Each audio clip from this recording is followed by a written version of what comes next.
apa yang menjadi kehendak Tuhan dalam hidup kita.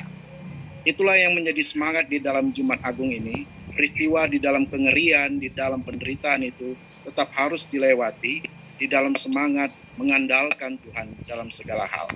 Terlebih di dalam situasi di negara kita, oleh karena pemerintah yang juga cukup serius di dalam mengatasi persoalan terorisme, radikalisme, oleh karenanya juga kita tetap bisa mengandalkan di mana warga bangsa secara khusus pemerintah yang ditunjuk juga dalam arti Tuhan menetapkan mereka juga ambil bagian di dalam menghadapi si jahat.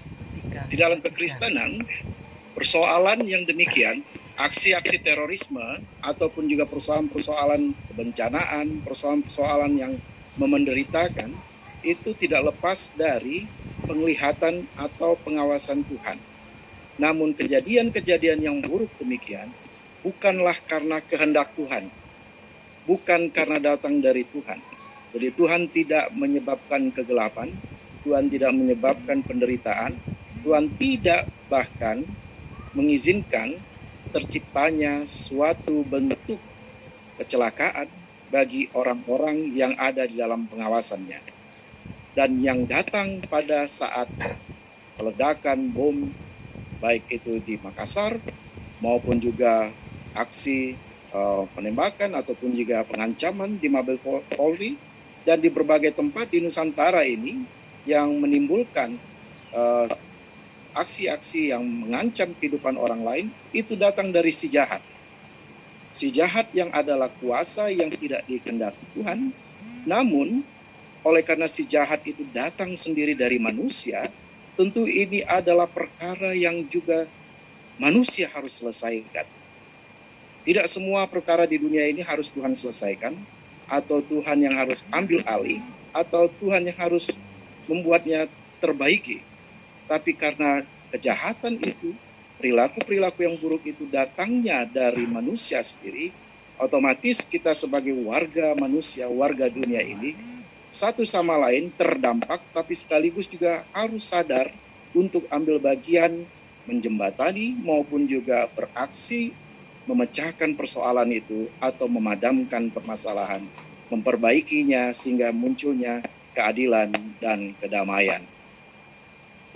Khusus terhadap terorisme dengan tema kita yang mengajak bahwa mengutuk segala tindakan teror mengancam kehidupan manusia.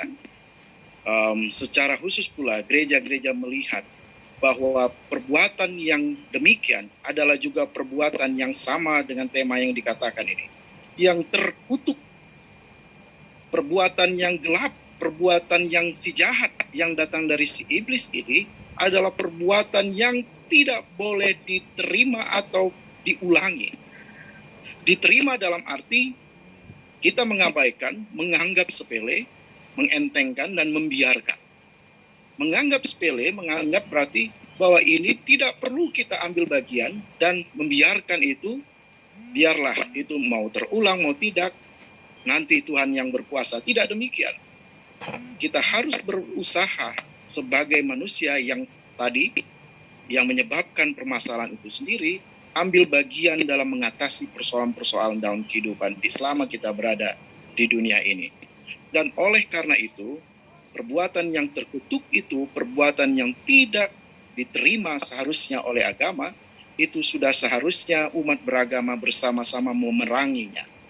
Permasalahannya adalah, kita harus juga mulai dari introspeksi diri, ataupun juga retrospeksi, bahwa agama pun juga bisa menjadi dilema, di mana boleh menjadi juga atau berpotensi menyulut atau menjadi bahan terciptanya radikalisme, terorisme itu sendiri. Walaupun pemerintah ataupun sebagian orang mengatakan terorisme tidak beragama, tapi dari kacamata saya secara pribadi, mulai dari mengakui bahwa memang agama berpotensi dapat menyebabkan persoalan, dapat menyebabkan terorisme atau radikalisme itu sendiri, harus kita akui terlebih dahulu.